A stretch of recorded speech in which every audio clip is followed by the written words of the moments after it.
আমরা গতদিন পর্যন্ত যেটা করেছিলাম একটা বিষয় একটু দেখে নেই যে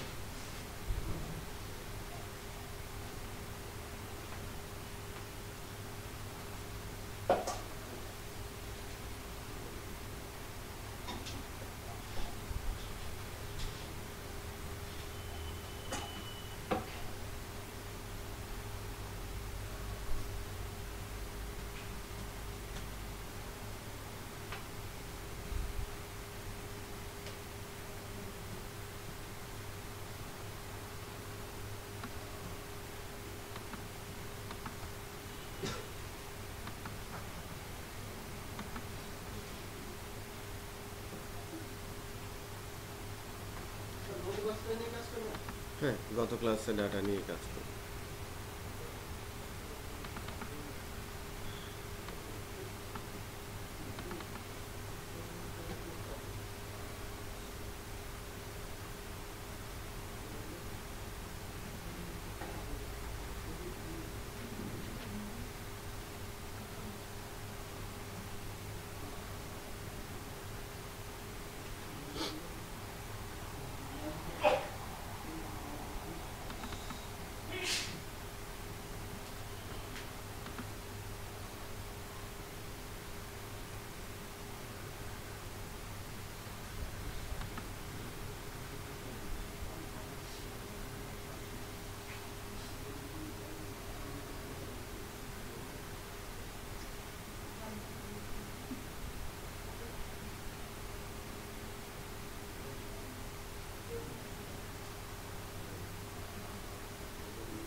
আচ্ছা আমি একটু রান করে দেখি লাস্টে আমরা কি করেছিলাম।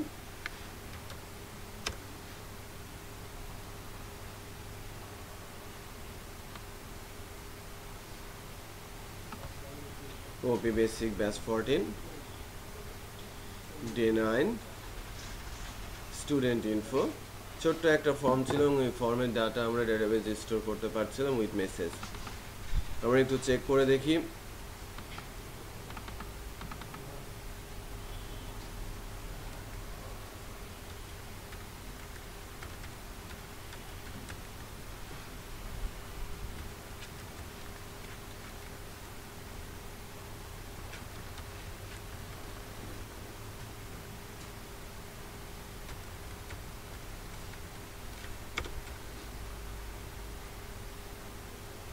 সেভ বাটনটা প্রেস করি, আমাদের ডাটাটা সেভ হচ্ছিল এবং সেভ স্টুডেন্ট ইনফো সাকসেসফুলি এরকম দেখাচ্ছিল। এবার আমার টার্গেট হচ্ছে যে যে ডাটাগুলো সেভ হয়েছে, যে ডাটাগুলো আমরা সেভ করতে পেরেছি ওই ডাটাগুলোকে আবার আমরা তুলে দেখব। ডেটাবেসে ডাটাগুলো আছে আমরা গতদিন দেখতে পেয়েছিলাম তাই না, পিএসপি মাইডমিন বলে আমরা যখন আমাদের ডেটাবেস সার্ভারে যাচ্ছি, ডেটাবেস সার্ভারে একটা টেবিল বানিয়েছিলাম স্টুডেন্ট নামে, তাই না? সো ডেটাবেস সার্ভার স্টুডেন্ট নামে একটা টেবিল ছিল আমাদের ডিবি ওপি বেসিক ব্যাচ 14 এই ডেটাবেসটার মধ্যে একটা টিবিএল স্টুডেন্ট ইনফো করেছিলাম আমরা। আর স্টুডেন্ট ইনফো টেবিলের মধ্যে এখনও কিছু কিছু ডাটা বা একটা রেকর্ড আমি ইনসার্ট করলাম মাত্রই, রাইট? একটু খেয়াল করেছেন না রেকর্ডগুলো? 4টা রেকর্ড এখানে দেখা যাচ্ছে। সো এবার আমি যেটা করব যে আমি যখনই আমার একটা ফাইলের ইনফরমেশন দেবো লাইক ভিউ স্টুডেন্ট, যদিও এখানে কোনো লিঙ্ক নেই, কোনো মেনু লিঙ্ক নেই কিন্তু এই পেজগুলোর মধ্যে, আমি যে রেজিস্ট্রেশন ফর্ম এই জায়গাটা দুটো লিঙ্ক বানিয়ে নিচ্ছি।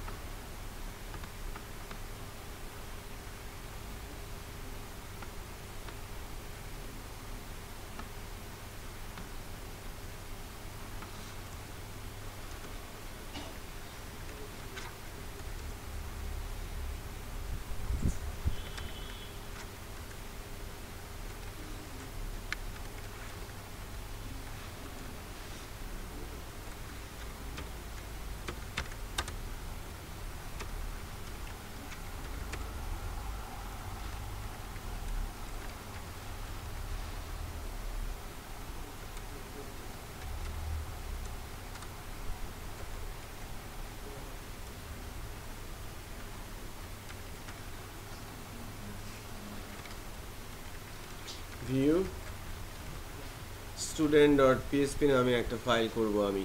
তো যখনই ভিউ স্টুডেন্টে ক্লিক করব তখন ভিউ স্টুডেন্ট ডট পিএসপি ফাইলটা রান করবে। দেখেন অ্যাড স্টুডেন্ট, এটা আমার অ্যাড স্টুডেন্ট পেজ, আর আমি যখন ভিউ স্টুডেন্টে যাব তখন আমার ভিউ স্টুডেন্ট ফাইলটা আসবে। সো যেটা করি আর কি, স্টুডেন্ট ইনফোটাকে হ্যাঁ লিঙ্ক করে নিচ্ছে, সিম্পলি দুইটা পেজ নিয়ে লিঙ্ক করে দিচ্ছে। অ্যাড স্টুডেন্ট পেজটাকে আমি সেভ অ্যাজ করে ভিউ স্টুডেন্ট করে নিচ্ছি।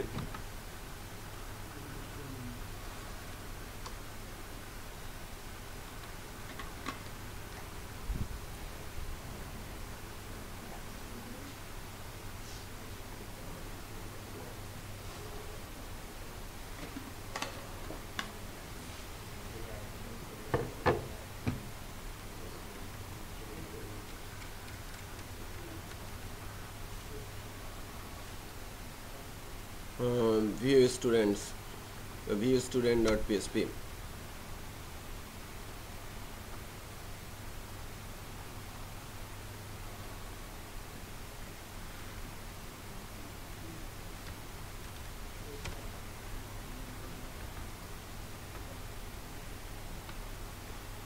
ভিউ স্টুডেন্টটাকে না বাইরে পিএসপি ফাইল, ক্লাসের মধ্যে না।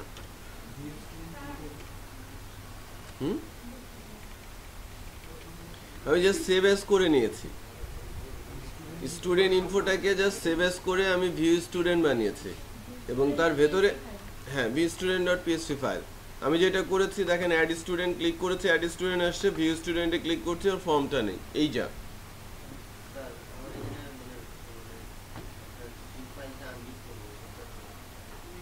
উইন্ডো ডাউনলোড করে না।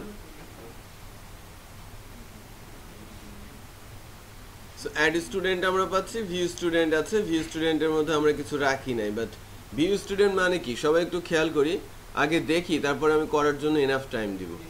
সো ভিউ স্টুডেন্টটা হচ্ছে আমি ডেটাবেস থেকে ডাটা তুলে এখানে ডিসপ্লে করব, রাইট? তো ডেটাবেস থেকে ডাটা তুলতে গেলে নর্মালি পিএসপি বা সার্ভার ল্যাঙ্গুয়েজের প্রসেস অনুযায়ী আমাকে যেটা করতে হবে যে ফার্স্টে ওপি প্রসেস যদি হয় তাহলে আমাকে এই ভিউ ফাইল থেকে কন্ট্রোলারের একটা ফাংশন মানে ক্লাসের একটা ফাংশনের কাছে আমাকে যেতে হবে, আর ওই ক্লাস ফাংশনটা আমাকে রেজাল্টটা রিটার্ন করবে, দেন আমরা ওই রিসোর্স লোকেশন থেকে ডাটাগুলো তুলতে পারবো। সো কি করছি একটু দেখে নেই। সো আমার ক্লাস ফাইলের সাথে লিঙ্ক করা আছে এবং অবজেক্টও বানানো আছে, যেহেতু আমি সেভ অ্যাজ করেছি। এখন আর রিসেটের দরকার নেই, আমার টার্গেট হচ্ছে আমি আমার ক্লাস এসটি অবজেক্টের মাধ্যমে আমার ক্লাসের নাম কি স্টুডেন্ট ক্লাসের একটা ফাংশন লিখব, সিলেক্ট অল স্টুডেন্ট ইনফো। ফাংশনের নাম কি select all student info. So আমি সবগুলো স্টুডেন্টকে তুলে আনতে চাচ্ছি, স্টুডেন্টের ইনফরমেশন তুলে আনতে চাচ্ছি। সো স্টুডেন্ট ক্লাসে যাচ্ছি, না আমি লিখলাম আমার ইচ্ছে মতো, এটা ডেফিনেশন আমি ক্লাসের মধ্যে দিব, ঠিক আছে? এই ক্লাসের ভিতরে যেরকম একটা ফাংশন লিখেছিলাম সেভ স্টুডেন্ট এবং ডাটা সেভ করেছিলাম, ঠিক একইভাবে আমি যখন নতুন একটা ফাংশন কল করেছি সেটা ডেফিনেশন আমি নিজেই দিব। একটা পাবলিক ফাংশন হবে এবং ফাংশনটা হবে কি সিলেক্ট অল স্টুডেন্ট ইনফো নামে। আচ্ছা, তো সিলেক্ট করার জন্য ডেফিনেটলি আমাকে একটা কোয়েরি চালাতে হবে, তাই না? সো আমি একটা কোয়েরি চালাচ্ছি।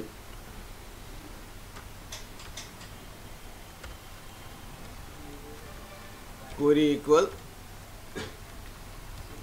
select star from tvl student info। এর বাইরে আর কিছু লিখতে হবে? সব কিছু তুলে আনতে যাচ্ছে ওই টেবিলের সব কিছু। তো সিলেক্ট স্টার সবগুলো কলাম ফ্রম tvl স্টুডেন্ট যা কিছু আছে স্টুডেন্ট ইনফো ওই টেবিলের যা কিছু আছে। যদি আমি একটা সিঙ্গেল রো তুলতে যেতাম তখন আমার আইডি লাগতো। এটা দেখবেন যখন আমি এডিট করতে যাব, যদি আমি ডিলিট করতে যাই তখনও আইডি লাগবে। কাকে ডিলিট করব, কাকে এডিট করব, তখন আমার কিন্তু আইডিটা লাগবে। বাট যখন আমি সবগুলো সিলেক্ট করতে চাচ্ছি তখন কোনো ধরনের কন্ডিশনের প্রয়োজন পড়ছে না। এবার এই কোয়েরিটাকে রান করানোর জন্য আমি মাই এসকিউএল কোয়েরি যে ফাংশনটা আছে তাকে কল করছি।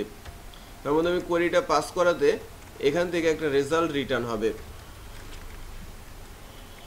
এই রেজাল্টটা কি সেটা যদি আমরা আর এই রেজাল্টটাকে আমরা রিটার্ন করব রেজাল্ট।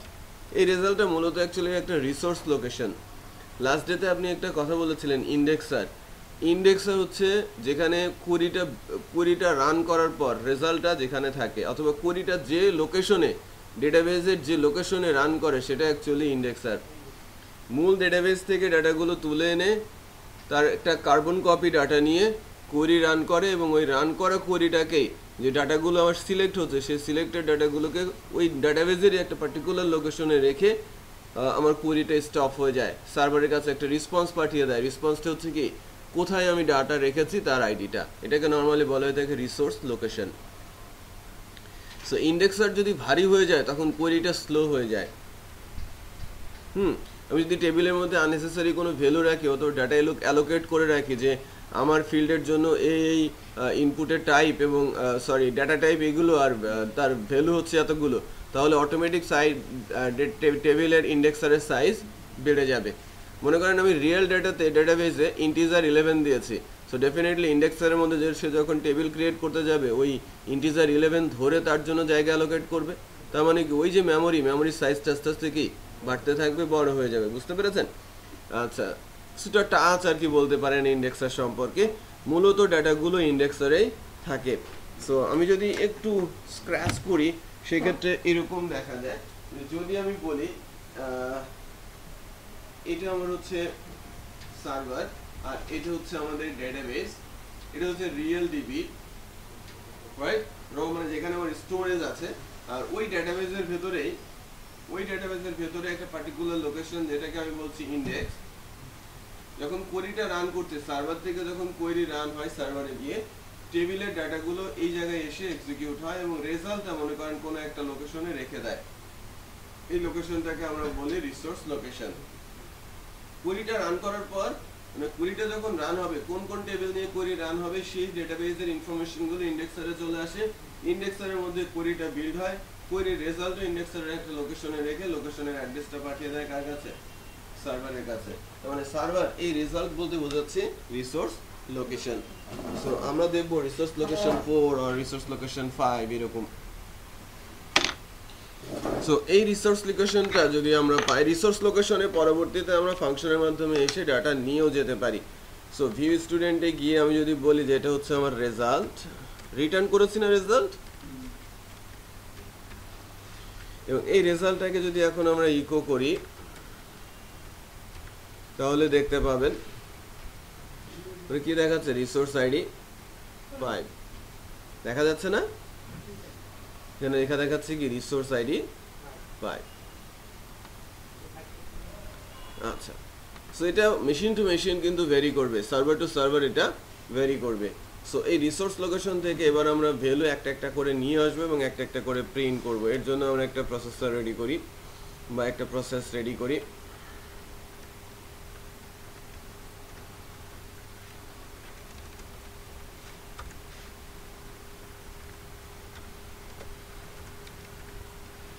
একটা টেবিল নিয়ে নিচ্ছি,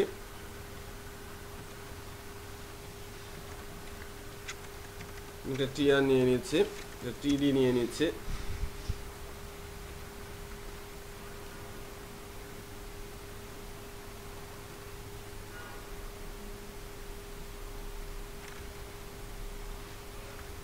অ্যালাইন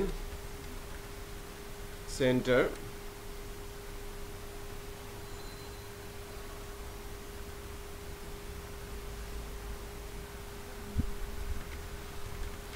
উইথ 80%। আপাতত বর্ডারও সেট করে দিচ্ছি।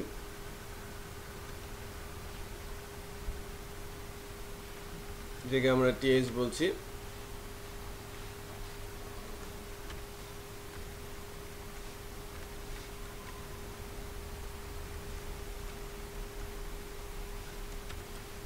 আইডি আমরা কি কি সেভ করেছিলাম? Name, email, name, email, institute, country, gender এভাবে দিয়েছিলাম।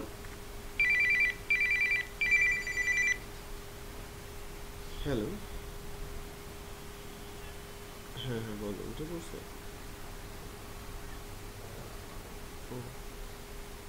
আমি পৌঁছেছি 3:30 বাজে, 25-26 দিকে। মনে হয় না বেসিসে যাবো, আমি বাসায় আসবো। তোমার শরীর খারাপ, তুমি বাসায় চলে আসবো। না না এখন তো আসবো না, ক্লাস শেষ করে তারপরে আসবো।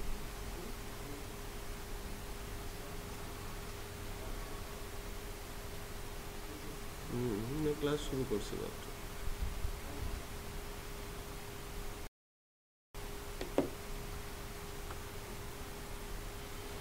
আচ্ছা, তাহলে ইমেল,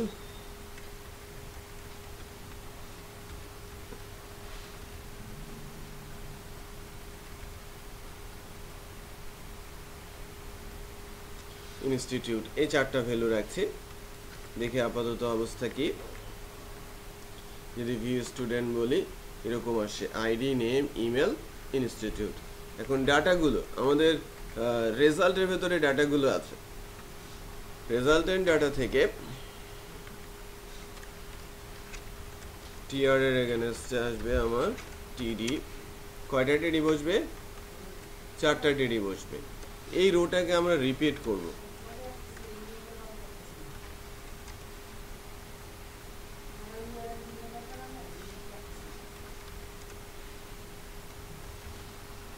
ইমেজটাকে আছে ইউআরএল এ?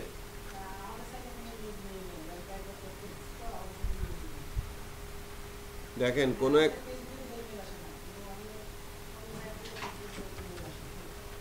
while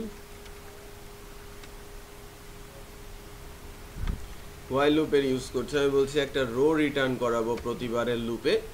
আমরা যে রিসোর্স লোকেশনটা দিয়ে আসছি না, ওখান থেকে কিন্তু সরাসরি ডাটা পাবো না, একটা করে ফাংশন কল হবে।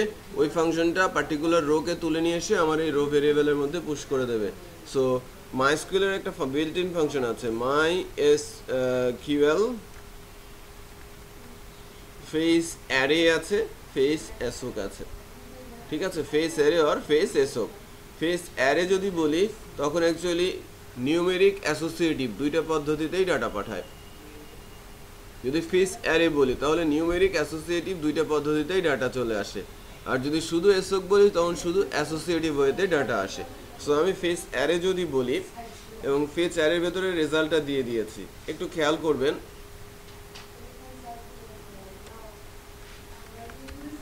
ইকো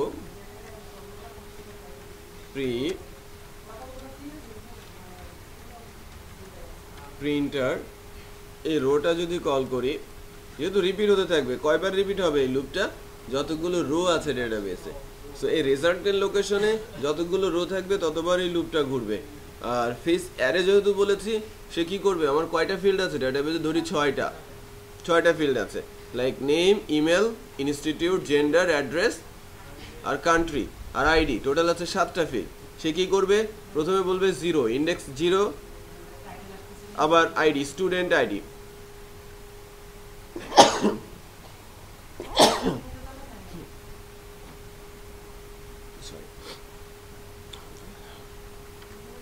একটু চেক করে দেখি, দেখেন 0 আসছে, স্টুডেন্ট আইডি আসছে, 1 আসছে, স্টুডেন্ট নেম আসছে। খেয়াল করেছেন? সো নিউমেরিক ইন্ডেক্সও আসছে, অ্যাসোসিয়েটিভ ইন্ডেক্সও আসছে। কয়টা রো আসছে? আমার টোটাল ছিল 4টা, 1 2 3 4 5, 5টা রো, 5টাই কিন্তু চলে আসে। আমি একটু চেক করি ডেটাবেসে কয়টা রো আছে। প্রবাবলি 5টা রো আছে, কারণ রিলোড দিয়েছিলাম।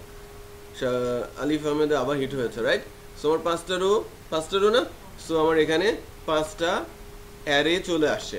5টা অ্যারে বলতে কি 5টা রো, রাইট? 5টা রো চলে আসে।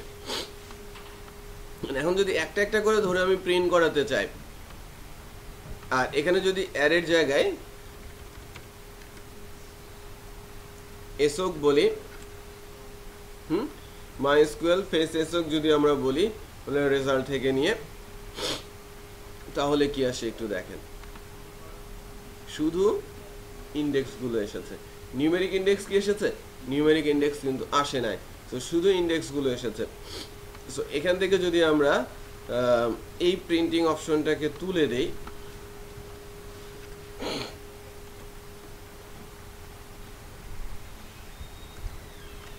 রো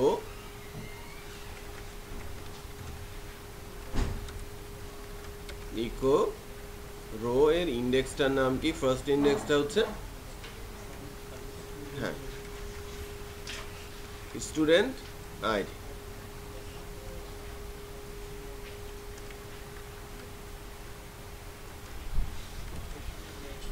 স্টুডেন্ট নেম,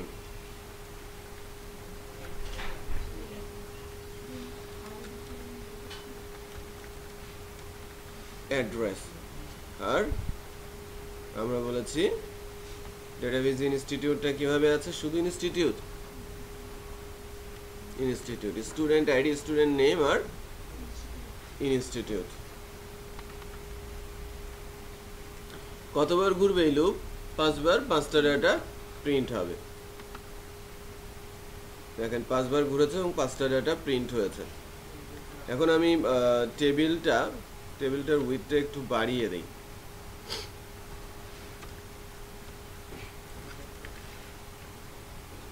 এবার বোঝা যাচ্ছে না? এটা ID, name, email address, institute আমরা তো পাচ্ছি, তাই না? ID, name, email address, institute পাচ্ছি।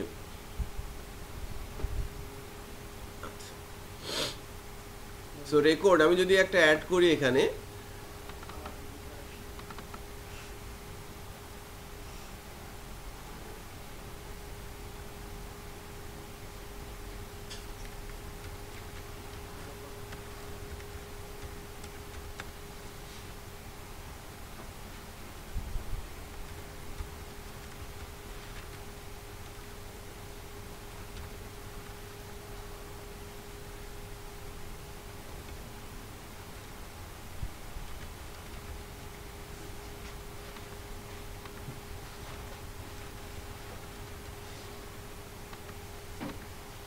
সেভ, নতুন রেকর্ড অ্যাড হয়েছে, ভিউ করি, তারটাও চলে আসছে। বোঝা যাচ্ছে?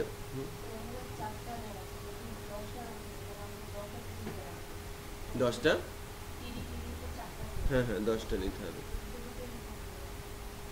হ্যাঁ হ্যাঁ অটোমেটিক জেনারেট হবে, কারণ আমি তো ফিক্স করে দিয়েছি আমি 4টা রেকর্ড ডিসপ্লে করব। আমি যখন জানি যে আমার রেকর্ড 4টায় ডিসপ্লে হচ্ছে, লুপ আরেকটা না চাইলে ফিক্স করলে এটা এক্সিকিউশন ফাস্টার হবে। আর যদি আমার ফিক্স লুপ মানে কলামের সংখ্যা না থাকে, তখন আমি লুপ চালিয়ে দেবো। ডেটাবেজে যতগুলো রো আছে সেই পরিমাণ লুপ চলবে, মানে কলাম আছে সেই পরিমাণ লুপ চলবে। আগে টিডিগুলো ক্রিয়েট করে নেবে, তার ভেতরে ভ্যালুগুলো প্রিন্ট হবে।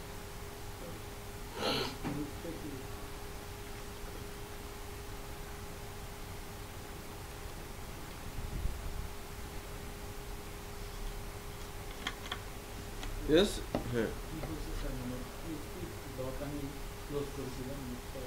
পিএসপি এখানে ক্লোজ করেছি।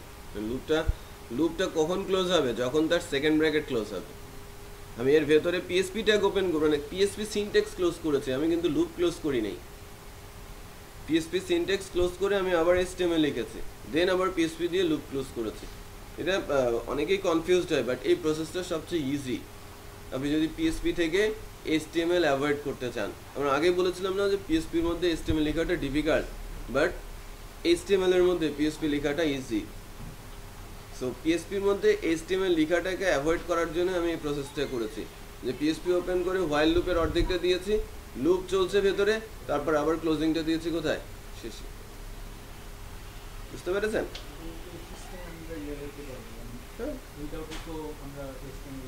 ডেফিনেটলি আমরা তো উইদাউট এইচটিএমএল লিখলেই তো সেই অটোমেটিক এক্সিকিউট হয়ে যাবে।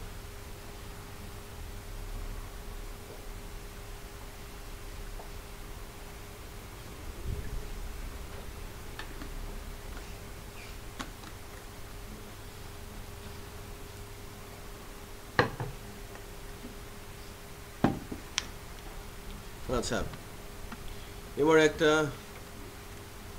আরেকটা টিএস ক্রিয়েট করি, এটাকে আমরা বলি অ্যাকশন।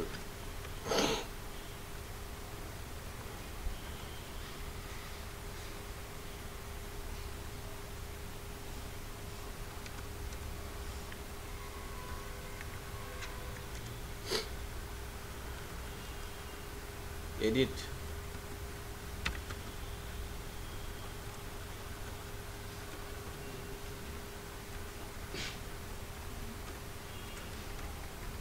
delete hyperlink reference আপাতত hash href আপাতত hash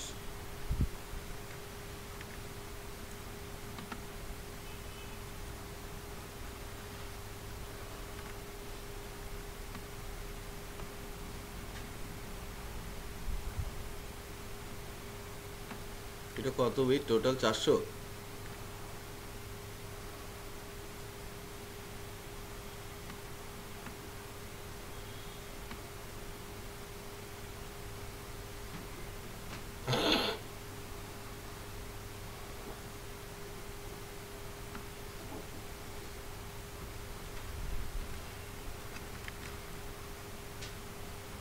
আছে না আচ্ছা তাহলে এটা এডিট আর এটা ডিলিট সো আমরা অ্যাড করতে পারি ভিউ করার কাজটা একবার একটু দেখি পারি কিনা হ্যাঁ সবাই একটু চেক করেন পারেন কিনা ভিউ করার কাজটা তারপরে আমরা ডিলিট আর এডিটে চলে যাব বেশিক্ষণ সময় লাগবে না হ্যাঁ সিলেক্ট অল স্টুডেন্ট ইনফো দেখেন ফার্স্টে কি করলাম একটা ফাংশন কল করলাম অবজেক্ট দিয়ে সিলেক্ট অল স্টুডেন্ট ইনফো আর এই ফাংশনটার ডেফিনেশন কোথায় গেল স্টুডেন্ট ক্লাসে ভেরি সিম্পল কোয়েরিটা রান করে রেজাল্টটা রিটার্ন করলাম আর রিটার্ন রেজাল্টটাকে এখান থেকে ধরলাম তারপর লুপ চালিয়ে প্রিন্ট করে দিলাম আমরা করি রেজাল্টটা আমরা ওই টেস্ট অ্যাকসেপ্ট রাইট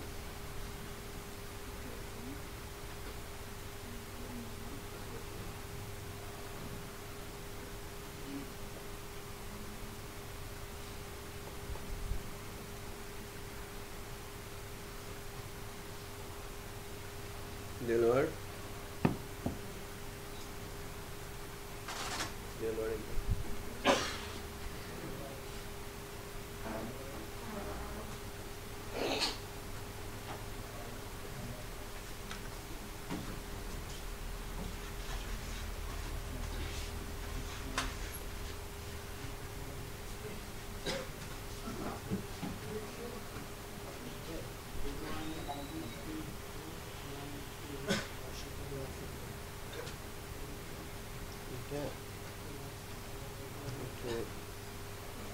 করে নিস ফটোকপি করে নিস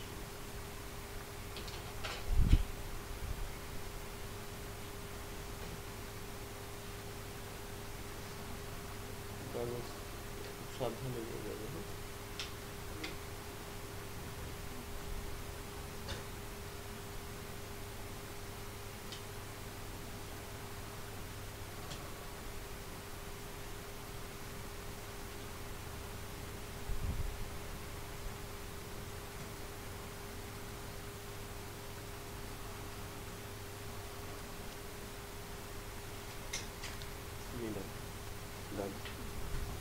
সুন্দর করে ফটো এই পাশে পাশে দুইটা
হয়েছে আপনার?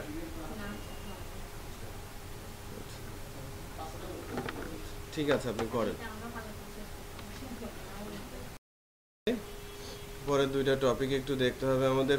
আমরা ফার্স্টে দেখব ডিলেট। হ্যাঁ, ডিলেট প্রসেসটা কিভাবে করা যায়। কারণ ডিলেট করার জন্য যেটা লাগবে, একটু আমাদের ইউআরএলটা রেডি করতে হবে। একটু খেয়াল করবেন আমরা কিভাবে ডিলেটের কাজটা করছি। ছোট কাজ, বাট একটু প্রসেস করে করতে হবে। আমরা এরকম লিখব, delete.php একটা ফাইল করছি। এবার delete.php-র কাছে ইউআরএল এর থ্রুতে ডাটা পাঠাবো, একটা আইডি পাঠাবো। কোন আইডিটা? এই স্টুডেন্টের, যে রোটাকে ডিলিট করতে যাচ্ছি সেই আইডিটা পাঠাবো। ইউআরএল দিয়ে ডাটা পাঠানোর নিয়ম হচ্ছে হোয়াট সাইন, তারপরে এটা হবে কি ইন্ডেক্সের নাম। এটা যে কোনো কিছু হতে পারে। আমি আইডি লিখেছি, ইন্ডেক্সের নাম, তারপর ইকুয়াল দিয়ে এখানে আইডিটা আমাকে বলে দিতে হবে, আমার স্টুডেন্ট আইডিটা দিয়ে দিতে হবে। ইকো ডলার রো, ইন্ডেক্সের মধ্যে কি আসবে? Student ID. তো কি হচ্ছে, delete.php what sign ID equal, আমরা আইডিটা পাস করে দিচ্ছি। ঠিক আছে, এখানে স্টুডেন্ট আইডিটা আছে না রো এর ভিতরে। সো এবার একটু চেক করি, যখন আমরা আমাদের ইউআরএল এ যাব, আমরা আমাদের স্টুডেন্ট ইনফোতে যাচ্ছি। এখানে একটু খেয়াল করেন, উপরের ডিলেটে আইডি কত আসছে? 1। সবার শেষেরটাতে আইডি কত? 6। তার মানে আমি যখন যেটাতে যাচ্ছি সেই আইডিটাই আমার দেখা যাচ্ছে। এবার আমি যদি ক্লিক করি কোনো একটাতে আমি ক্লিক করেছি, ইউআরএল দেখেন delete.php what sign ID equal কত? 4। এটা হচ্ছে ইউআরএল এর ডাটা প্রসেস সিস্টেম। কারণ আমি যখন মেথড ইউজ করি পোস্ট, তখন হিডেনে ডাটা যায়। যখন আমি ইউজ করি গেট, তখন ইউআরএল দিয়ে ডাটা যায়। আর ইউআরএল এর ডাটা ইউআরএল থেকেই গেট করতে হয়, গেট অ্যারের মাধ্যমে। বুঝা যাচ্ছে? ইউআরএল থেকে যদি আমি ডাটা গেট করতে চাই, তাহলে গেট অ্যারের মাধ্যমে এটা আমরা নিতে পারি। আমরা কিভাবে নিতে পারি সেটা একটু দেখাচ্ছি। এখন আমরা আরেকটা নতুন ফাইল তৈরি করব day9 এর মধ্যে। day9 এর মধ্যে নতুন একটা PHP ফাইল নিচ্ছি, যার নাম দিচ্ছি delete.php। ওকে, delete.php তে এসে আমরা যদি এরকম করি, ইকো $_get, ইন্ডেক্সটার নাম কি? আইডি, তাহলে ওই ইউআরএল এর আইডিটা এখানে শো করবে। এবার যদি চেক করেন, আমি যদি বলি ডিলেট জাহিদুল ইসলাম, ডিলেট বলেছি, আমার আইডি কত আসে? 6। বুঝা যাচ্ছে? আচ্ছা, এবার যখন আমি আবার ডিলেট প্রেস করছি, 1 নম্বরে আমার আইডি কত আসে? হ্যাঁ, আমার ইউআরএল এ কি আছে ঠিক সেটাই কিন্তু ওখানে ডিসপ্লে হচ্ছে, বা আমি রিড করতে পারছি। আচ্ছা, এখন যেহেতু আমরা আইডিটা পেয়েছি, ফার্স্টে যেটা করতে হবে, এই ডিলেটের সাথে রিকোয়ার করতে হবে ক্লাসটাকে। ফার্স্ট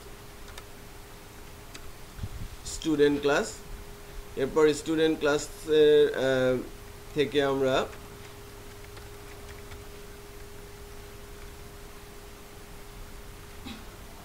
স্টুডেন্ট আইডিটাকে আমরা নিয়ে নিব গেট আইডি বলে। স্টুডেন্ট আইডিটাকে আমি রিড করে নিচ্ছি।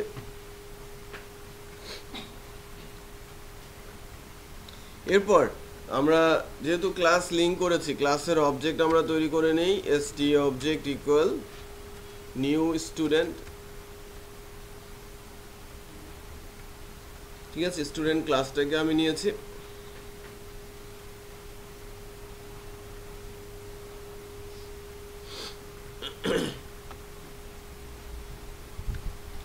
এবার এই স্টুডেন্ট অবজেক্টটা থেকে আমি একটা ফাংশন কল করছি, student object arrow delete student info by ID. So ফাংশনটা মিনিংফুল করার চেষ্টা করা হচ্ছে, খেয়াল করেছেন?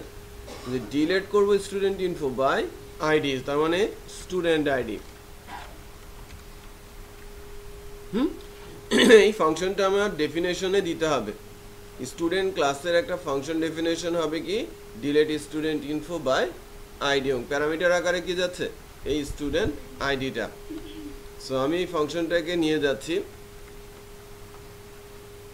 স্টুডেন্ট ক্লাসে, এটাকে আমি ডিফাইন করব public function delete student info by ID. Now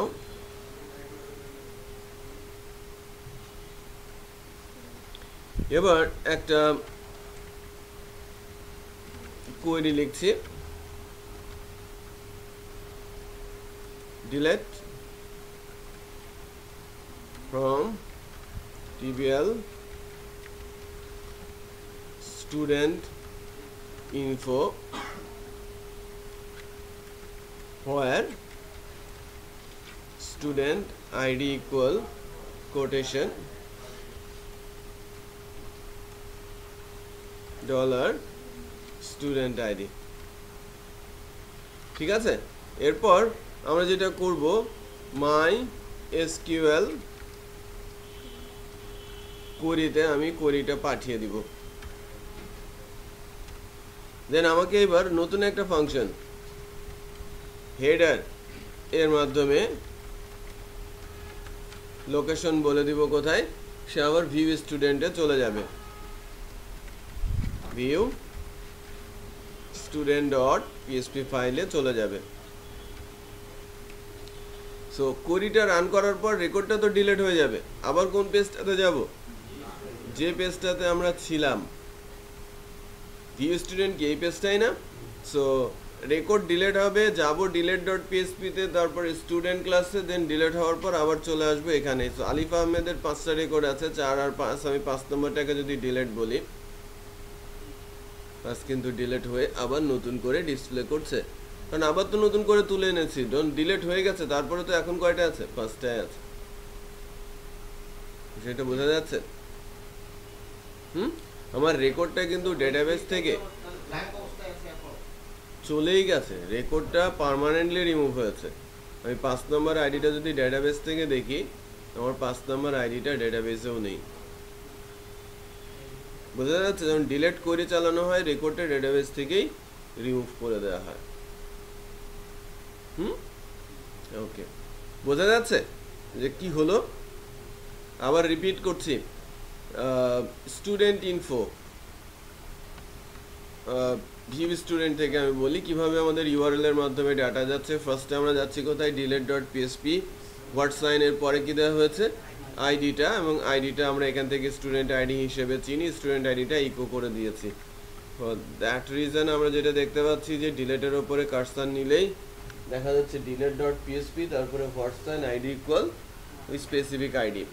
so আমি যখন delete ডট পিএসপি ফাইলটাতে যাচ্ছি, delete ডট পিএসপি ফাইলটাতে যাচ্ছি, ইউআরএল থেকে সেটা আমরা গেট করি, স্টুডেন্ট আইডি ভেরিয়েবলে নিয়ে নিচ্ছি, ক্লাস লিঙ্ক করেছি, অবজেক্ট তৈরি করেছি। ঠিক আছে, ক্লাস লিঙ্ক করে আমি অবজেক্ট তৈরি করেছি, ওই অবজেক্টের মাধ্যমে আমি delete student info by ID ফাংশনটা কল করছি। ওকে, সো আর আইডিটা আমরা এখান থেকে পাস করে দিচ্ছি, যেটা ইউআরএল থেকে নিলাম সেটা গেট করে আইডিটা পাস করে দিলাম। তারপর স্টুডেন্ট ক্লাস থেকে স্ট্রেট ফরওয়ার্ড কোয়েরি লিখছে, delete from trivial student info where student id this, আইডির সঙ্গে মিলে গেলে ওই রোটা কি করে দেবে, রিমুভ করে দেবে। দেন এই এসকিউএলটা মাইস্কিউএল কোয়েরি আকারে রান করালাম, দেন হেডারের মাধ্যমে লোকেশনটা চেঞ্জ করে দিলাম। হেডার লোকেশনকে আবার বলছি কি, ভিউ স্টুডেন্ট। সো ভিউ স্টুডেন্টে গেলে আবার নতুন করে ডাটাটা তুলে নিয়ে আসবে না, এই যে সিলেক্ট অল স্টুডেন্ট ইনফো, যেহেতু রেকর্ড ডিলিট হয়ে গেছে, নতুন ডাটা মানে কি, ওইটা ছাড়াই তো আসবে, রাইট? সো আমাদের ডাটা রেকর্ড ডিলিট। এডিট করার জন্য মূলত দুইটা কাজ করতে হয়, একবার হচ্ছে ভিউ করাতে হয়, ভিউ করাতে হয় মানে এডিট মোডে শো করাতে হয়, যেমন এরকম আকারে ডিসপ্লে করবে, এভাবে ডিসপ্লে করবে, এর ভেতরে ভ্যালুগুলো ডিসপ্লে করবে। আর এডিট করার পর যখন আমি এখানে বাটনটা প্রেস করব, তখন আবার ওই চেঞ্জ ডাটাটাকে পার্টিকুলার রোতে গিয়ে আপডেট করবে। সো এই কাজটা আমাদের এখন সারতে হবে।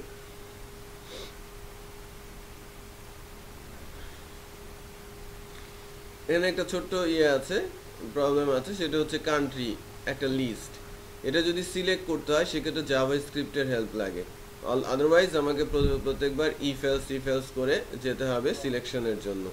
হ্যাঁ, সিলেকশনের জন্য আমরা জাভাস্ক্রিপ্ট শেখার পর এই ধরনের ড্রপ ডাউন কীভাবে সিলেক্ট করতে হয় পার্টিকুলার ভ্যালু, সেটা দেখতে পাবো আর কি। সো ভিউ স্টুডেন্টের পর আমরা যদি এখানে এডিট করতে চাই,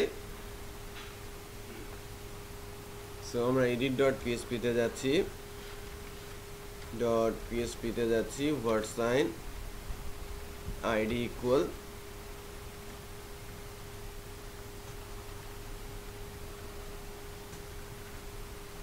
আইডি নিয়ে নিচ্ছি। আমরা নতুন করে তৈরি করব কি edit ডট পিএসপি ফাইল। তো পিএসপি ফাইল নিচ্ছি edit ডট পিএসপি। আমরা ডেটাবেস থেকে একটা সিঙ্গেল রেকর্ড তুলে নিয়ে আসব। ওকে, সো ফার্স্টেই রিকোয়ার করে নিচ্ছি ক্লাসটা, স্টুডেন্ট ক্লাসটা। এরপর st অবজেক্ট ইকুয়াল নিউ স্টুডেন্টে যাচ্ছি, দেন স্টুডেন্ট অবজেক্টের মাধ্যমে আমি ফাংশন কল করছি select student info by ID. So আমি ডেটাবেস থেকে ডাটা সিলেক্ট করব স্টুডেন্ট আইডি ধরে। সো স্টুডেন্টের আইডিটা আমরা এখান থেকে পাস করছি। বাট স্টুডেন্টের আইডিটা আমরা কিভাবে পাবো? স্টুডেন্ট আইডি ইকুয়াল $_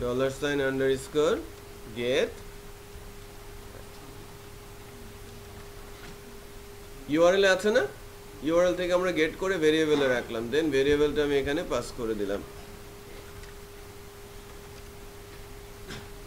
আচ্ছা, এই ফাংশনটা ডেফিনেটলি কিছু ইনফরমেশন আমাকে রিটার্ন করবে। এই ফাংশনটার ডেফিনেশন আমাদের এখন দিতে হবে স্টুডেন্ট ক্লাসে। সো আবার একটা পাবলিক ফাংশন লিখছি,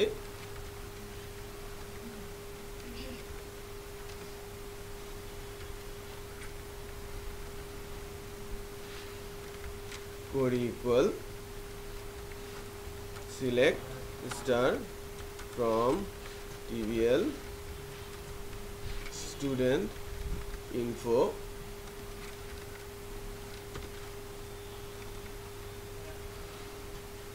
are where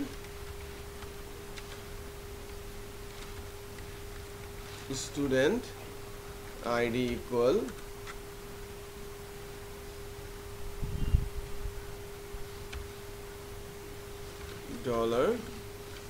$student ID।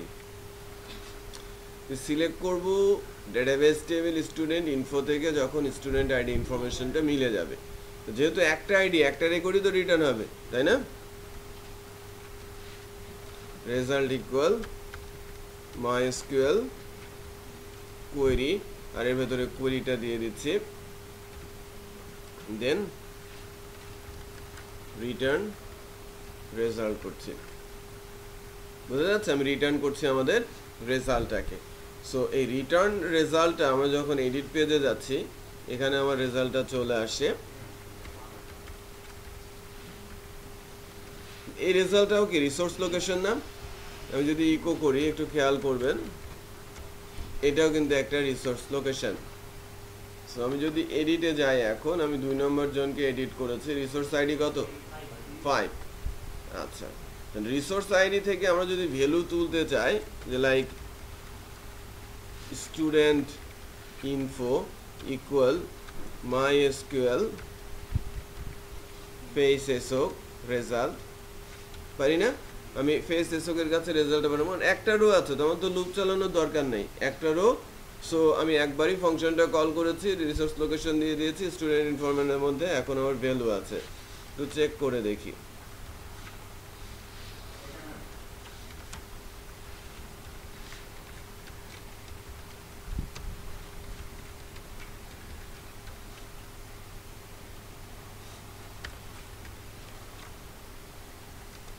Student info, এবার চেক করি, দেখেন 2 এর student ID 2, name, email address, institute, gender, address, country সবই চলে আসে।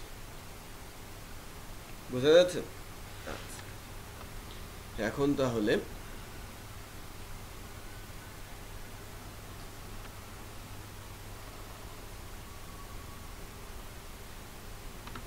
স্টুডেন্ট ইনফোটাই তো আমার অ্যাড করার জন্য, তাই না?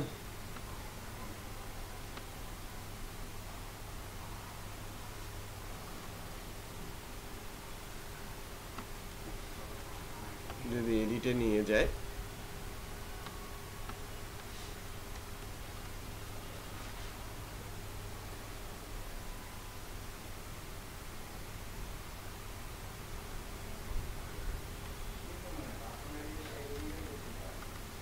PHP কে ক্লোজ করে দিলাম।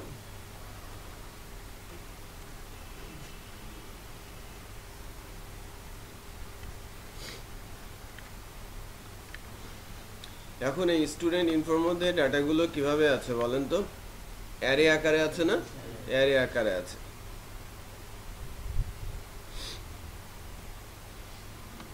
সেক্ষেত্রে আমরা নেম এর মধ্যে যদি ভ্যালু হিসেবে বলি PHP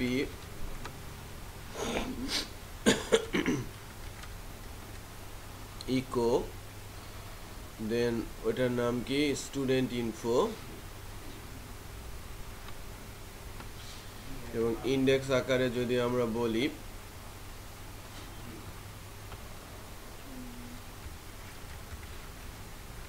স্টুডেন্ট নেম, তাহলে স্টুডেন্ট নেমটা আমরা পেয়ে গেলাম।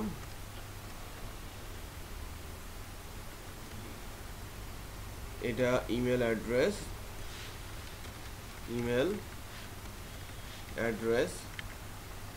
যদি চেক করি,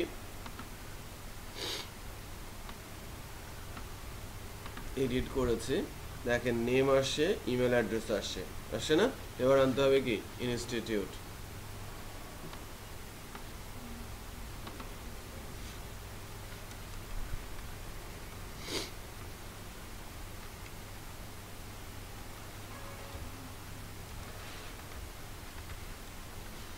ইনস্টিটিউট তো চেক করে দেখি ইনস্টিটিউটটা আসছে কিনা, আসছে।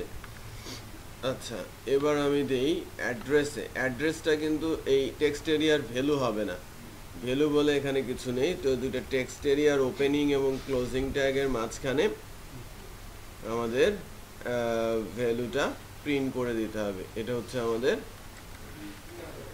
অ্যাড্রেস। কান্ট্রি সিলেক্ট করার জন্য আমাদের লজিক বসাতে হবে, এর জন্য জাভাস্ক্রিপ্ট দরকার আছে। আমরা আপাতত কান্ট্রিটাকে সিলেক্টেড করছি না, যেহেতু আমরা জাভাস্ক্রিপ্ট জানি না। ওকে, জাভাস্ক্রিপ্টের ইউজও করছি না এখন।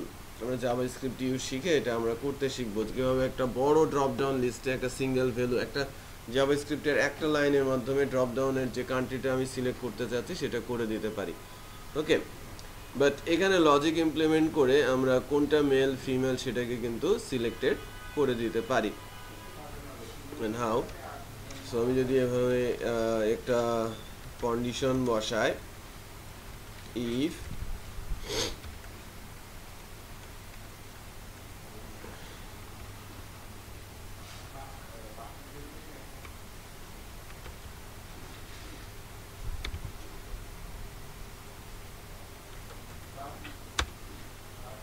স্টুডেন্ট, এটা বলছি জেন্ডার যদি ইকুয়াল হয় মেল,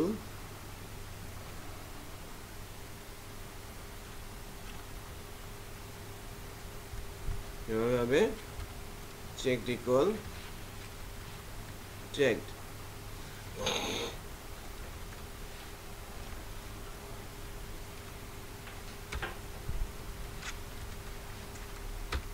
else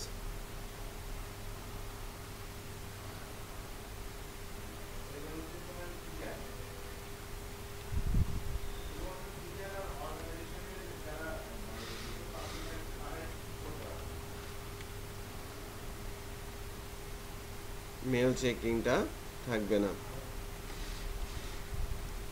একই কাজ করতে হবে ফিমেলের জন্য। আবারও বলছি, if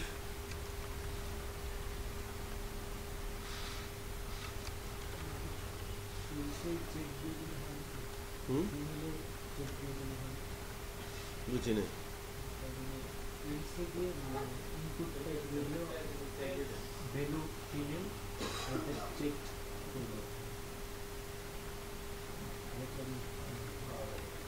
আমি আপনার কথা বুঝতে পারিনি।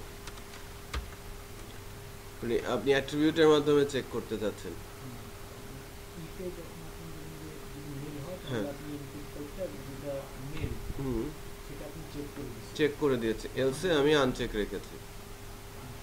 আবার যখন হ্যাঁ, তখন ফিমেলের একটা চেক আর একটা আনচেক থাকবে।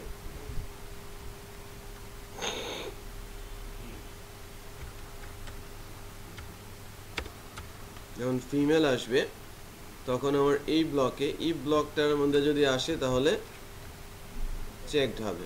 এভাবেও লেখা যায় চেক, শুধু চেক বললে চেক করবে। এলস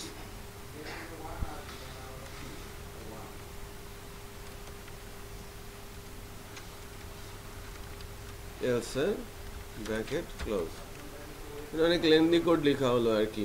হ্যাঁ, সো প্রাথমিকভাবে বোঝানোর জন্য প্রথম যে সিনটেক্সগুলো আমরা চিনবো আর কি, এডিটে 137 এরর আনএক্সপেক্টেড, মানে ব্র্যাকেটে কোথাও গন্ডগোল আছে। ইফ এলস ইফ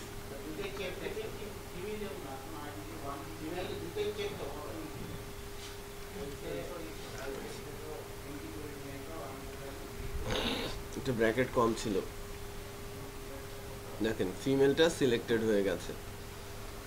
আবার যদি ভিউ স্টুডেন্টে যায়, এটা কিন্তু মেল মেল মেল আলিফ আহমেদ, তার যদি এডিটে যায় মেলটা সিলেক্টেড অবস্থায় আছে। বোঝা যাচ্ছে? যার যে ভ্যালু তখন সেই ভ্যালুটা সিলেক্টেড অবস্থায় আসছে। সো এডিটের সময় কিন্তু আমাকে এক্সিস্টিং ভ্যালুগুলো সব শো করতে হবে, তারপরে না আমাকে আপডেট করতে হবে। এরপরে আমি যখন এই বাটনটা প্রেস করব তখন আমার আরেকটা আলাদা ফাংশনে পাস করতে হবে, যে অ্যাকচুয়ালি আমার এই ভ্যালুগুলোকে আপডেট করে দেবে। বুঝা যাচ্ছে? বাট আপডেট করার জন্য তো আমার জানার দরকার আছে আমি কোন রোটা আপডেট করব, তাই না? এই স্টুডেন্টের আইডিটা আমার দরকার আছে না কোয়েরি রান করার জন্য। এর জন্য আমরা নর্মালি এডিটের সময় যে কাজটা করে থাকি, ফর্মের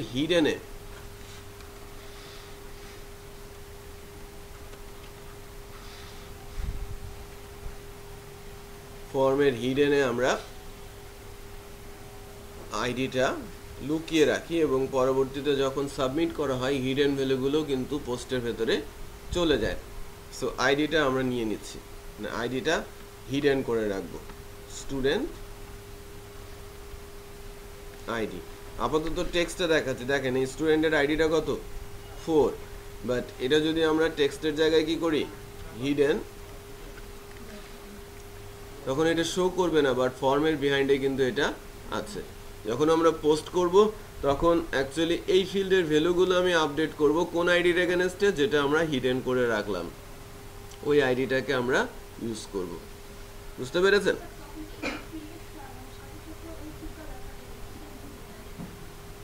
না, হিডেন ফিল্ডটা তো দেখা যাবে না, হিডেন ফিল্ডের আইডিটা ইউজ হবে আপডেটের সময়। পোস্ট যখন করব পোস্ট ট্যারের ভেতরে থাকবে, পোস্ট ট্যারের ভেতরে দেখা যাবে। আমার কিন্তু পোস্টারের মধ্যে কি কি যাবে, নাম, email, institute, gender, address, country, সাথে কি ওই হিডেন ফিল্ডটা স্টুডেন্ট আইডি। এবার আমি যখন বাটনটা প্রেস করছি, আমাদের যে বাটনটা আছে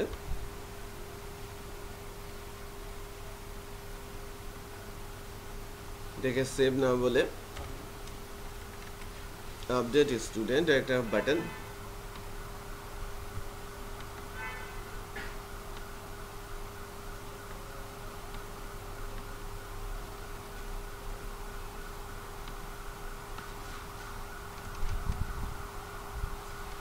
if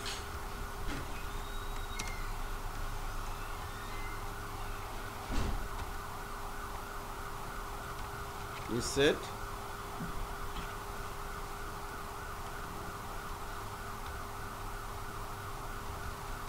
post button, তাহলে আমাদের st object arrow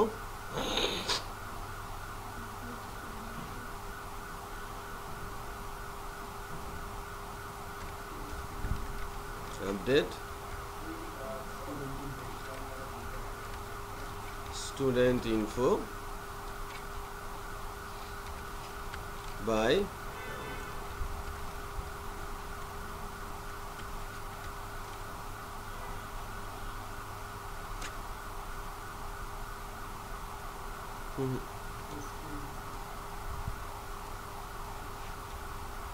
শুধু ইনফো বলি, বাই আইডি না, এখানে আমাদের চলে যাবে কি যেমন আপডেট স্টুডেন্ট ইনফো বলছি, পোস্টার এটা পাস করছি, পোস্টারের মধ্যে কিন্তু সব ডাটা আছে বা সব ইনফরমেশন আছে। সো এটাকে আমরা ক্লাসের ভেতরে ডিফাইন করছি। আমরা পোস্টের জায়গায় যদি ডাটা লিখি কোনো প্রবলেম আছে? ডাটা লিখতে কমফোর্টেবল। এবার যদি আমরা ইকো করি, অ্যাকচুয়ালি দেখতে চাই এর ভেতরে কি ইনফরমেশন আছে, প্রিন্ট আন্ডারস্কোর আর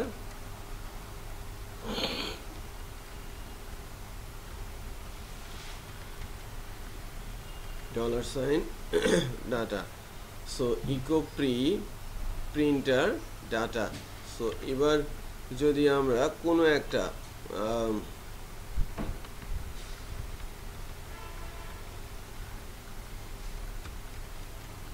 ভ্যালু চেঞ্জ করে দিয়েছি,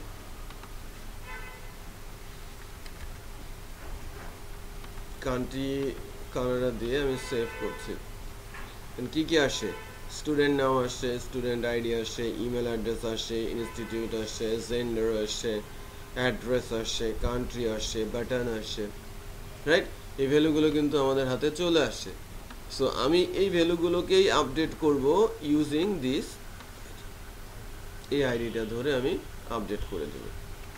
সো আপডেট করে লেখার জন্য নর্মালি যেটা লিখতে হয়,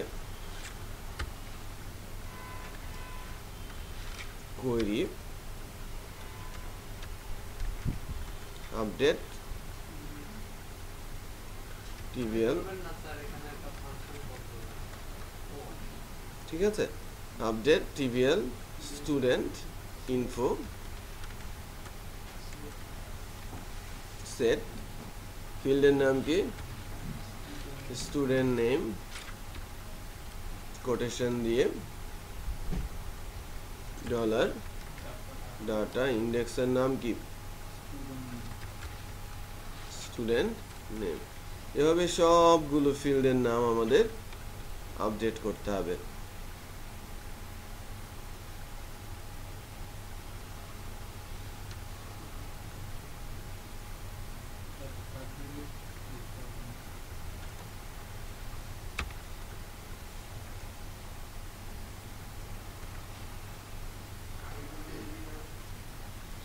email address, institute, gender, address, আর কি আছে? কান্ট্রি। তারপর where স্টুডেন্ট আইডি ইকুয়াল, এখানেও কোটেশন, ডাটা, স্টুডেন্ট। এটা তো গেল কন্ডিশন। সো এটা কি হবে? কান্ট্রি, তার মানে এটা হবে আমার কান্ট্রি। হ্যাঁ, কান্ট্রিটা দিয়েছি, ওটা সিলেক্টেড হচ্ছে না শুধু, বাট ওটার এডিটও আমরা করছি। কান্ট্রি, তার উপরে কি ছিল? Address, address.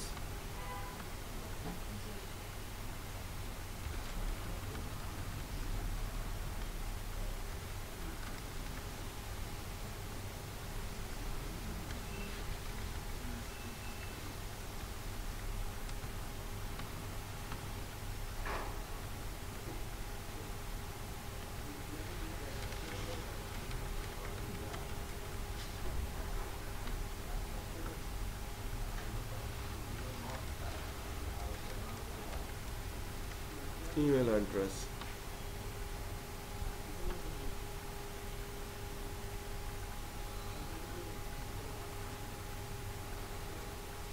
ঠিক আছে, তাহলে আমার এটা হয়ে গেল, আমাদের কোয়েরিটা লেখা হয়েছে।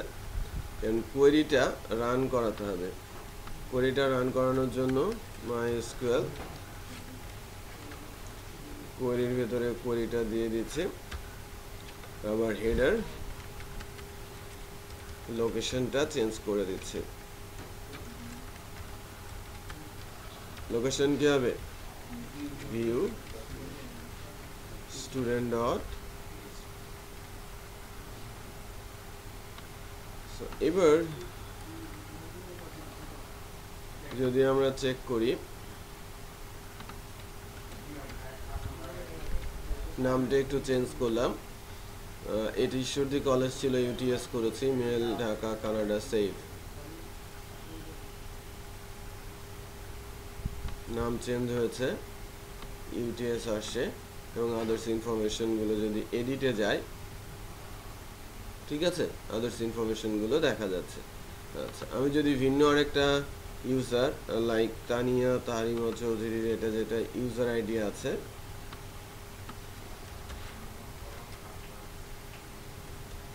তো মিশকাত করেছি, mishkat@gmail.com,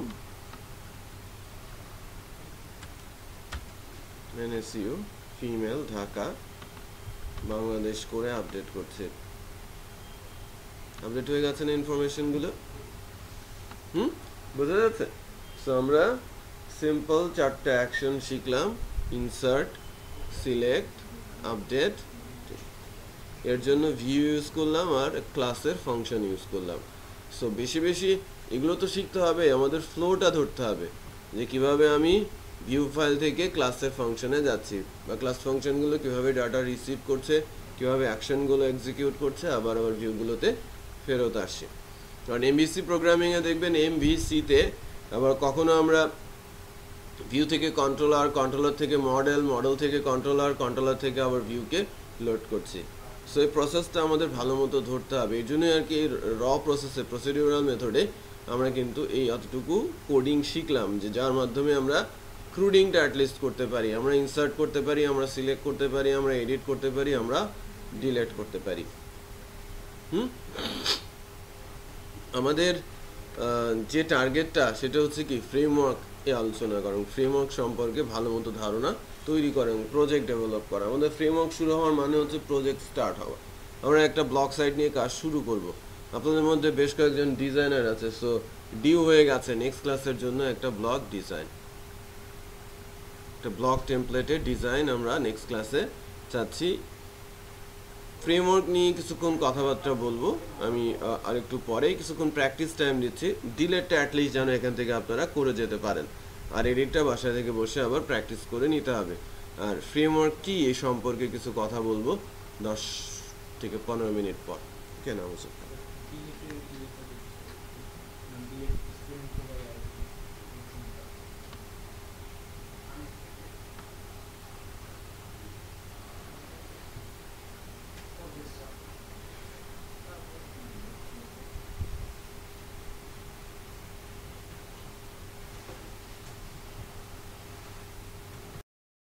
আচ্ছা, আমরা একটু কনসেন্ট্রেট করি, বিষয়টা প্র্যাকটিস করা যাবে, ভিডিওতে আছে, কোডও আমরা দিয়ে দিব। যে বিষয়টা এখন অ্যাকচুয়ালি বলছি আমরা একটু জেনে রাখি। আমরা আমাদের এই কোর্সে আলোচনা করব কোডিগনেটর ফ্রেমওয়ার্ক, যেটা অ্যাকচুয়ালি আমাদের 14 ব্যাচ, 13 রানিং, ওরাও প্রায় ওদের 26টা ক্লাস হয়ে গেছে, আপনাদের মাত্র আজকে 9ম ক্লাস, তাই না? সো 10ম ক্লাস থেকে কোডিগনেটরের আলোচনা শুরু হবে। আমরা 2টা প্রজেক্ট করব আর কি। ফার্স্ট সেশনে কোডিগনেটর শিখতে শিখতে, কোডিগনেটরের সিম্পল ফিচারগুলো শিখতে শিখতে একটা ছোট্ট সাইট তৈরি করে ফেলবো, ডাইনামিক ওয়েবসাইট, ব্লগের একটা ডাইনামিক ওয়েবসাইট তৈরি করে ফেলবো। আর ব্লগটা শেষ হওয়ার সাথে সাথে আরও একটা প্রজেক্ট শুরু করব, যেটা ই কমার্সের, এবং ই কমার্সের মেজর যে ফ্লোগুলো, সেই ফ্লোগুলো আমরা দেখে নিব। তো সেখানে অ্যাকচুয়ালি আমাদের স্ট্রং অ্যাডমিন প্যানেল থাকবে, মানে ক্যাটাগরি অ্যাড করা, ক্যাটাগরি ম্যানেজ করা, manufacturer add management, product add management, order management, হ্যাঁ, কুপন ম্যানেজমেন্ট, শিপিং ম্যানেজমেন্ট, এগুলো থাকবে অ্যাডমিন প্যানেলে। ফ্রন্ট এন্ডে product display, category wise product display, manufacturer wise product display, product detail, কার্টে প্রোডাক্ট দেওয়া, cart update delete করা, right, then check আউটে যাওয়া, শিপিং ইনফরমেশন দেওয়া, পেমেন্ট ইনফরমেশন দেওয়া, অর্ডার সেভ করা, এই বিষয়গুলো আমরা কিন্তু ই কমার্সে দেখব। আর block site, simple block site যা হয় মোটামুটি সব ফিচারগুলোই ওখানে থাকবে, এটা ডাইনামিক সাইট হবে। ই কমার্সটাও কি হবে? Dynamic site. তার মানে আমরা প্রজেক্ট করতে করতে ফ্রেমওয়ার্ক শিখব, প্রজেক্টও আগাবে, ফ্রেমওয়ার্কের শেখাটাও আগাবে। এরকম না যে ফ্রেমওয়ার্কের বেসিক ফিচারগুলো আমরা শিখে নিলাম তারপর আমরা প্রজেক্ট শুরু করলাম, আমরা প্রজেক্ট করতে করতেই ফিচারগুলো দেবো। ফার্স্টের দিকে যেটা হবে যে আমরা সেশন নিয়ে আলোচনা করব, কীভাবে একটা admin panel, secure admin panel develop করতে হয় সেটা নিয়ে আলোচনা করব। এবং এর জন্য আমরা অ্যাডমিনের জন্য অ্যাডমিন টেমপ্লেট ইউজ করব, বাট ওয়েবসাইটের জন্য আমরা যেন একটা নিজেরাই টেমপ্লেট তৈরি করে নিয়ে আসি, কারণ আপনারা কয়েকজন ডিজাইনের কোর্স করেছেন এবং টেমপ্লেট তৈরি করতে পারেন, রাইট। সো ব্লগের টেমপ্লেট তৈরি করে নিয়ে আসবেন, যারটা সুন্দর হবে তারটা নিয়েই আমরা কাজ শুরু করব। ওকে, সো আমরা আলোচনা করব অ্যাকচুয়ালি ফ্রেমওয়ার্ক কোঅর্ডিনেটর, আর সবচেয়ে পুরনো ফ্রেমওয়ার্কগুলোর মধ্যে এটা অন্যতম, রাইট। এখনও যে ফ্রেমওয়ার্কগুলো চলছে তার মধ্যেও অন্যতম। সো পুরনো বাট এখনও রানিং, স্টিল রানিং, এবং বলতে পারেন যে এর বয়স প্রায় 10 বছর। কোনো একটা ফ্রেমওয়ার্ক যখন 10 বছর গড়িয়েছে, ডেফিনেটলি এখানে প্রচুর কাজ হয়েছে, প্রচুর রিসোর্স অনলাইনে আছে, এবং এই ফ্রেমওয়ার্কটা স্টেবল। এবং যদিও অন্যান্য ফ্রেমওয়ার্কের তুলনায় এখন যে ফ্রেমওয়ার্কগুলো ইউজ হচ্ছে তার মধ্যে সবচেয়ে বেশি ইউজ হচ্ছে ল্যারাভেল, তারপরে ইউজ হচ্ছে ওয়াইআইআই, দেন ফ্রেমওয়ার্ক কোঅর্ডিনেটর, বাট সবচেয়ে স্টেবল বলবো আমি কোঅর্ডিনেটর ফ্রেমওয়ার্কে। লার্নিংয়ের জন্য, শেখার জন্য বেস্ট বলবো কোঅর্ডিনেটর ফ্রেমওয়ার্কে। আর আরেকটা বড় অ্যাডভান্টেজ হচ্ছে সবচেয়ে দ্রুত গতির ফ্রেমওয়ার্ক, এখনও যে কারণে সবচেয়ে বেশি ইউজ তালিকায়, most 5 framework for use purpose. So এক্ষেত্রেও সবচেয়ে বেশি ইউজের ক্ষেত্রে টপ 5 ফ্রেমওয়ার্কের মধ্যেও কোঅর্ডিনেটরটা আছে, মূলত সে 3 নম্বরে আছে। ল্যারাভেল সবচেয়ে বেশি ইউজ হচ্ছে, ওয়াইআই তারপরে বেশি ইউজ হচ্ছে, দেন ইউজ হচ্ছে কোঅর্ডিনেটর ফ্রেমওয়ার্কটা।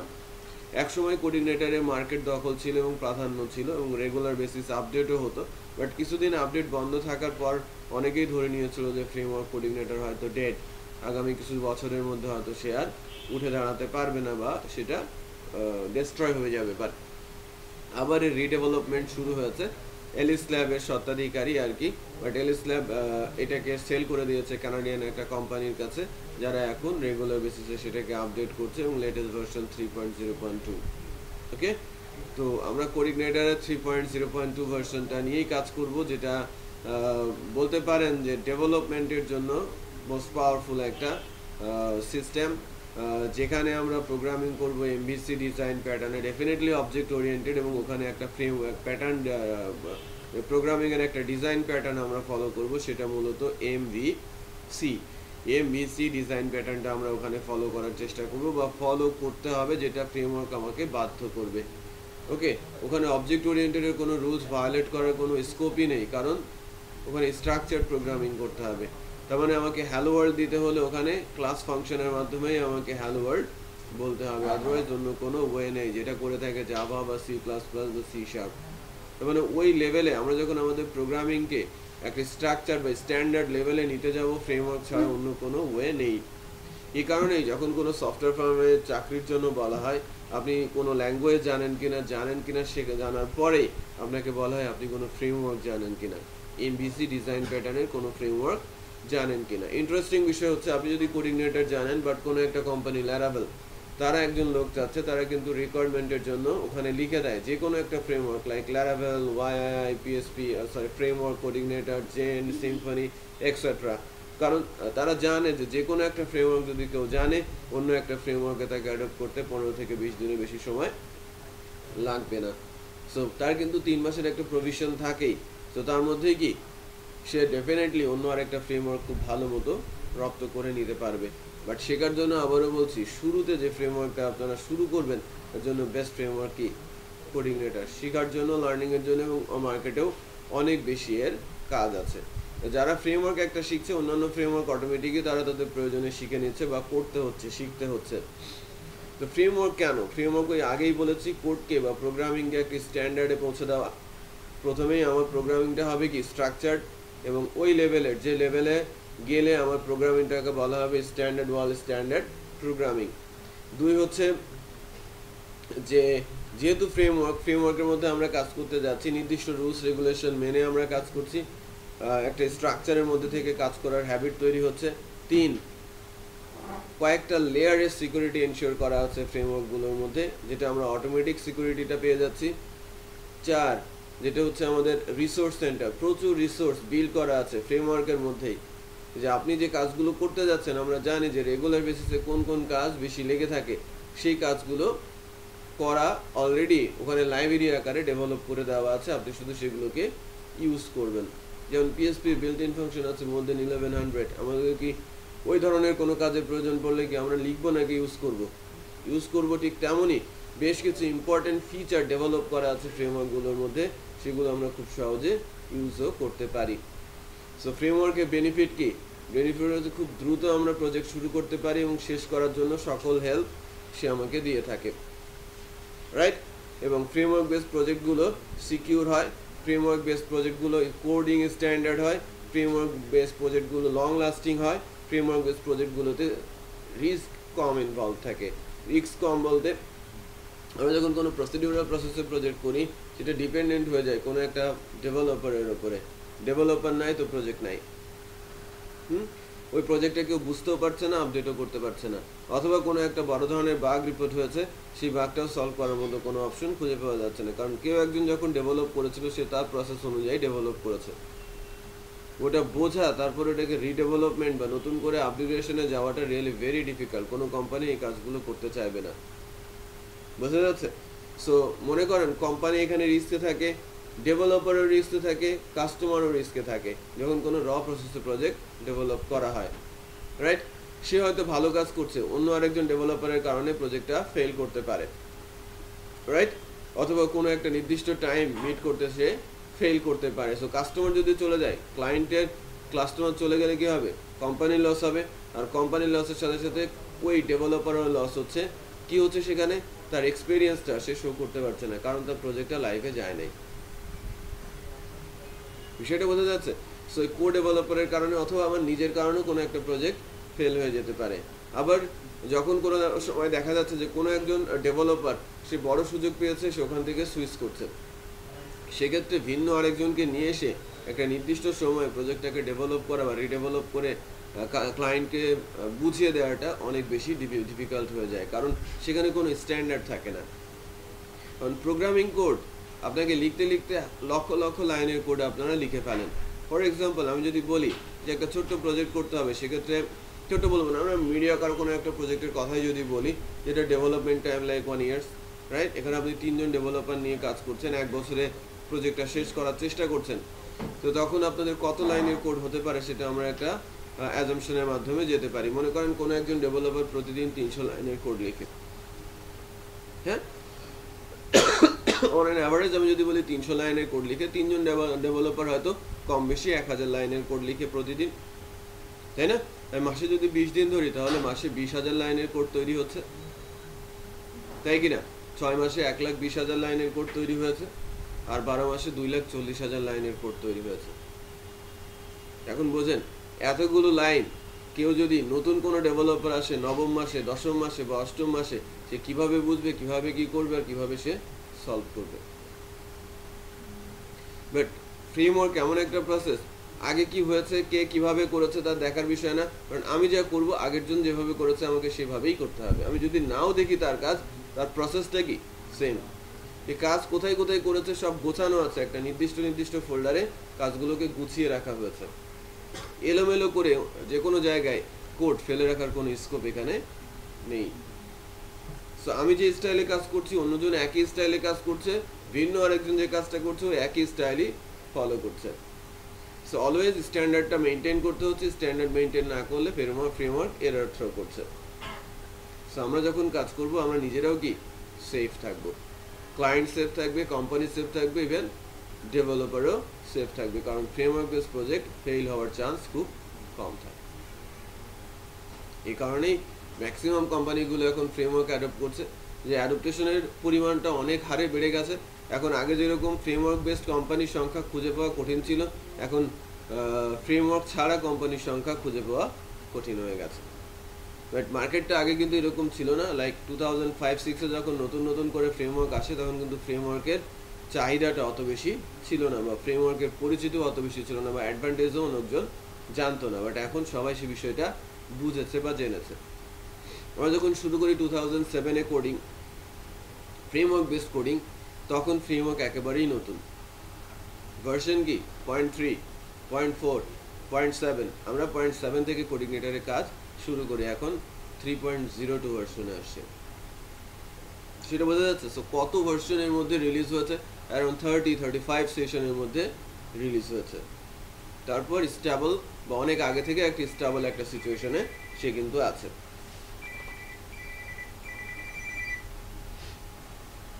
হ্যালো, হ্যাঁ আসবো, যে ক্লাস শেষ করে আমি রওনা দিচ্ছি। হয়তো 5 মিনিট, 5 মিনিট আছে। হ্যাঁ হ্যাঁ, না না আমি শেষ করে তখন জানাই আসতেছি। না আমি আসতেছি। হ্যাঁ, আল্লাহ হাফেজ। হ্যাঁ, না না আমি আসতেছি। হ্যাঁ আচ্ছা। না আমি শেষ করতেছি, একদম শেষ স্টেজে আছি। হ্যাঁ আচ্ছা বলো। কি বলতে চাচ্ছ বলো। আচ্ছা হ্যাঁ, আল্লাহ হাফেজ। হ্যাঁ ঠিক আছে। হ্যাঁ আল্লাহ হাফেজ। আচ্ছা, তো যেটা বলছিলাম যে ফ্রেমওয়ার্ক, তাই না? তো ফ্রেমওয়ার্ক কোডিনেটরটা এসেছে, সবচেয়ে পুরনো ফ্রেমওয়ার্ক যে তালিকাটা আছে তার মধ্যে আপনি কোডিনেটরকে পাবেন। বাট ফ্রেমওয়ার্কগুলোর মধ্যে সবচেয়ে সিকিউর যে ফ্রেমওয়ার্কটা সেটা হচ্ছে জেন্ট ফ্রেমওয়ার্ক। সবচেয়ে কঠিন যে ফ্রেমওয়ার্কটা তার নামও কি জেন্ট ফ্রেমওয়ার্ক।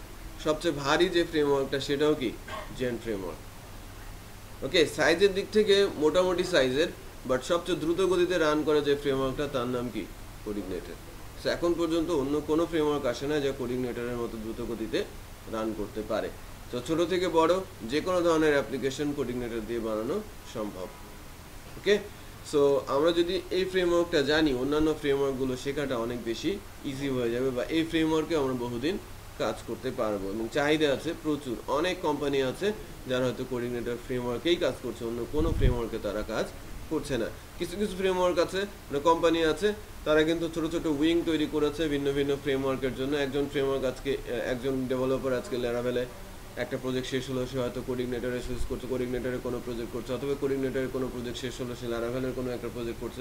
সেরকম কোম্পানি আছে যে ডুয়েল বা 3-4টা ফ্রেমওয়ার্ক নিয়ে তারা কাজ করছে। ধরনের সফটওয়্যার কোম্পানিও আছে।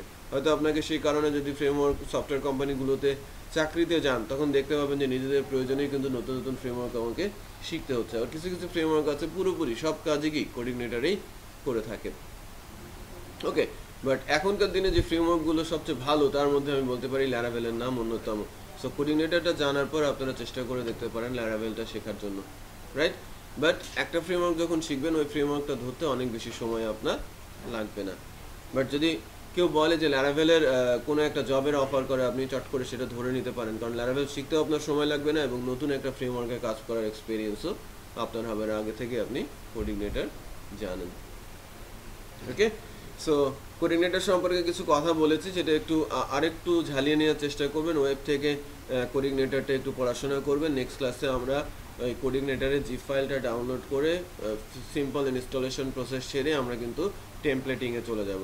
সো টেমপ্লেটটা ওই দিন মাস্ট, ব্লগের টেমপ্লেটটা মাস্ট। ওকে, আপনারা কয়েকজন আছেন? ঠিক আছে, কয়েকজন আপনারা পেছনে 1 2 3 4 5 6 7 8 জন। হ্যাঁ, আপনারা ব্লগের টেমপ্লেট সবাই করে নিয়ে আসবেন, যারটা বেটার মনে হবে তারটা নিয়ে আমি কাজ করব। ওকে, সো আজকের মতো থ্যাংক ইউ।